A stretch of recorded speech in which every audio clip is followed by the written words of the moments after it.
तुमचा जीवनसाथी कोण आहे? आई, बाबा, नवरा, बायको, मुलगा, मुलगी की मित्र? अजिबात नाही. तुमचा खरा जीवनसाथी तुमचे शरीर आहे. एकदा का तुमच्या शरीराचे प्रतिसाद देणे थांबले की तुमच्यासोबत कोणीही नसते. तुम्ही आणि तुमचे शरीर जन्मापासून मरेपर्यंत एकत्र राहता. तुम्ही तुमच्या शरीरासाठी काय करता ते तुमची जबाबदारी आहे आणि ती तुमच्याकडे परत येईल. तुम्ही तुमच्या शरीराची जितकी काळजी घ्याल तितके तुमचे शरीरही तुमची काळजी घेईल. तुम्ही काय खाता तंदुरुस्त राहण्यासाठी? तुम्ही काय करता? तुम्ही तणावाचा सामना कसा करता? तुम्ही त्याला किती विश्रांती देता? त्यावर तुमचे शरीर कसे प्रतिसाद देईल ते ठरवेल.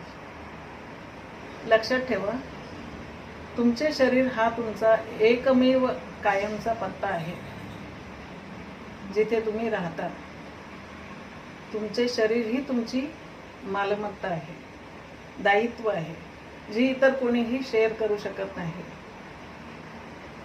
तुमचे शरीर ही तुमची जबाबदारी आहे, कारण तुम्हीच खऱ्या आयुष्यातील जोडीदार आहात.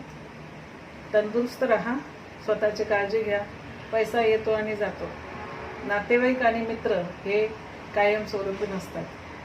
लक्षात ठेवा, तुमच्याशिवाय तुमच्या शरीराला कोणीही मदत करू शकत नाही.